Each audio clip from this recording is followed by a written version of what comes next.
عليكم ورحمة الله تعالى وبركاته.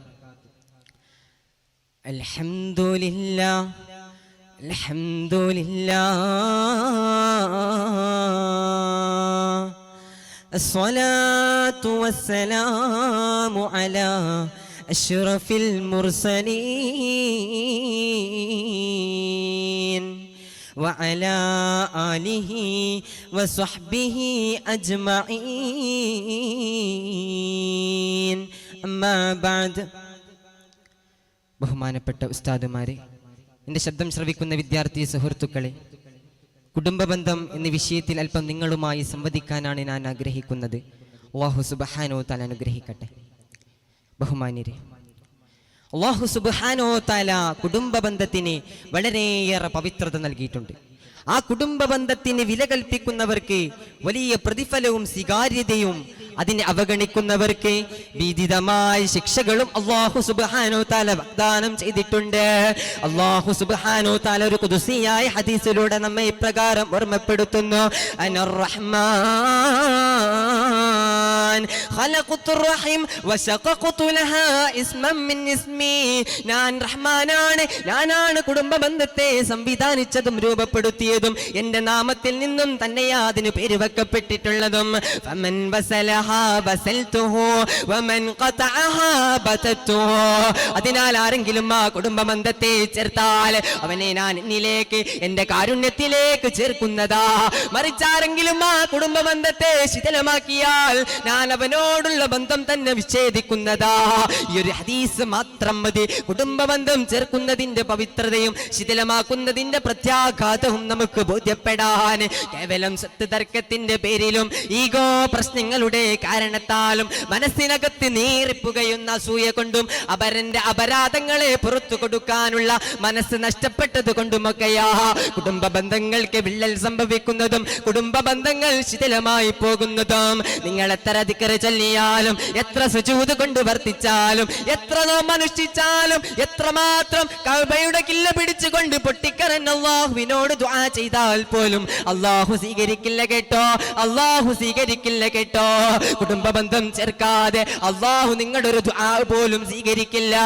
ഇതിനൊക്കെയുള്ള ഒരു പരിഹാര മാർഗം പരിശുദ്ധ ഖുർആനും അല്ലാഹുവിന്റെ റസൂലും നമുക്ക് പഠിപ്പിച്ചു തന്ന കാര്യങ്ങളെ കൃത്യമായി പഠന വിധേയമാക്കല. അഷ്റഫുൽ ഖൽഖ് ത്വാഹ റസൂലുള്ളാഹി സ്വല്ലല്ലാഹു അലൈഹി വസല്ലമ തങ്ങൾ നമ്മെ പഠിപ്പിച്ചില്ലേ, ലാ യദ്ഖുലുൽ ജന്നത ഖാതിഉർ റഹിം. കുടുംബബന്ധം വിച്ഛേദിച്ചവന് സ്വർഗ്ഗത്തിൽ പ്രവേശിക്കാൻ സാധിക്കില്ല. കുടുംബബന്ധം ചേർക്കുന്നതിന്റെ പവിത്രത വിളിച്ചോതിക്കൊണ്ട് അഷ്റഫുൽ ഖൽഖ് ത്വാഹ റസൂലുള്ളാഹി സ്വല്ലല്ലാഹു അലൈഹി വസല്ലമ തങ്ങൾ നമ്മെ പഠിപ്പിക്കുന്നുണ്ട്.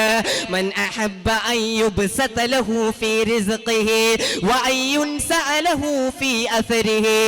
ആർക്കെങ്കിലും തന്റെ റിസ്കിൽ വിശാലത ലഭിക്കാനും ആയുസ്സിൽ ദൈർഘ്യം ലഭിക്കാനും ആഗ്രഹമുണ്ടെങ്കിൽ ഫല്യസിൽ റഹിമഹു, അവൻ തന്റെ കുടുംബ ബന്ധത്തെ ചേർക്കട്ടെ.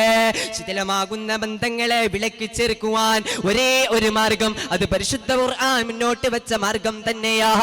ബിസ്മില്ലാഹിർ റഹ്മാനിർ റഹീം. വലാ തസ്തവിൽ ഹസനതു വലസ് സയ്യിഅ ഇദ്ഫഅ ബില്ലതി ഹിയ അഹ്സൻ ഫഇദല്ലദീ ബൈനക വബൈനഹു അദാവ കഅന്നഹു വലിയ്യുൻ ഹമീം. അല്ലാഹു സുബ്ഹാനഹു തആല ഓർമ്മപ്പെടുത്തുന്നുണ്ട്, നിശ്ചയമായും നല്ലതും ചീത്തയും തുല്യമാകില്ല. അതുകൊണ്ട് തന്നെ അത്യുത്തമമായത് കൊണ്ട് തിന്മയെ നീ തടയണേ. തത്സമയം നിന്നോട് ശത്രുതയുള്ള ഏതൊരുവനാണോ അവൻ നിന്റെ ആത്മമിത്രമായി തീരുന്നതാ. ഈ ഒരു പരിഹാര മാർഗം നമ്മുടെ ജീവിതത്തിലേക്ക് ചേർത്ത് വെക്കൽ കൊണ്ടല്ലാതെ ശിഥിലമാകുന്ന ബന്ധങ്ങളെ വിളക്കി ചേർക്കുവാൻ സാധിക്കില്ല. പൊന്നു സഹോദരാ, കേൾക്കണം നിങ്ങള്. അല്ലാഹു സുബ്ഹാനഹു തആല കുടുംബ ബന്ധം മുറിച്ചവനെ കുറിച്ച് എന്താ പറഞ്ഞത്? ഉലൈകല്ലദീന ലഅനഹുമുല്ലാഹ്. അല്ലാഹുവിന്റെ ശാപം അവന്റെ മേൽ ഇറങ്ങിയിട്ടുണ്ട്, അല്ലാഹു അവനെ ശപിച്ചിട്ടുണ്ട് എന്ന് അല്ലാഹു സുബ്ഹാനഹു തആല തന്നെ പ്രഖ്യാപിച്ചില്ലേ? മദീന പള്ളിയിൽ എല്ലാവരും ഇങ്ങനെ ഒരുമിച്ച് കൂടിയിരിക്കുന്ന സമയത്ത് അല്ലാഹുവിന്റെ റസൂല് അവിടുന്ന് ഒരാളോട് എഴുന്നേറ്റ് പോകാൻ പറയുകയാ. എഴുന്നേറ്റ് പോടാ എന്ന് അല്ലാഹുവിന്റെ റസൂൽ അവിടുന്ന് പറയുകയാ. അന്നേരം സഹാബാക്കൾ നബിയോട് ചോദിക്കുന്നുണ്ട്, നബിയെ എന്തിനാണ് അദ്ദേഹത്തെ എഴുന്നേൽപ്പിച്ചത്, എന്തിനാണ് അദ്ദേഹത്തോട് പോകാൻ പറഞ്ഞത് എന്ന് ഹബീബുനാ റസൂലുള്ളാഹി സ്വല്ലല്ലാഹു അലൈഹി വസല്ലമ തങ്ങളോട് ചോദിക്കുന്ന സമയത്ത് അല്ലാഹുവിന്റെ റസൂൽ അവിടുന്ന് പറയുകയാ, അവൻ കുടുംബബന്ധം മുറിച്ചവനാ, അതുകൊണ്ടാണ് അവനോട് എഴുന്നേറ്റ് പോകാൻ പറഞ്ഞത്. കുടുംബബന്ധം മുറിച്ചവൻ ഇരിക്കുന്ന സദസ്സില് അല്ലാഹുവിന്റെ റഹ്മത്ത് ഇറങ്ങില്ല എന്ന് ഹബീബുനാ റസൂലുള്ളാഹി സ്വല്ലല്ലാഹു അലൈഹി വസല്ലം. അല്ലാഹു സുബ്ഹാനഹു വ തആല കുടുംബബന്ധം ചേർക്കുന്നവരുടെ കൂട്ടത്തിൽ നന്നാവരെയും ഉൾപ്പെടുത്തി അനുഗ്രഹിക്കട്ടെ. വാഖിറു ദഅ്വതി അൽഹംദുലില്ലാഹി. അസ്സലാമു അലൈക്കും വറഹ്മത്തുള്ളാഹി.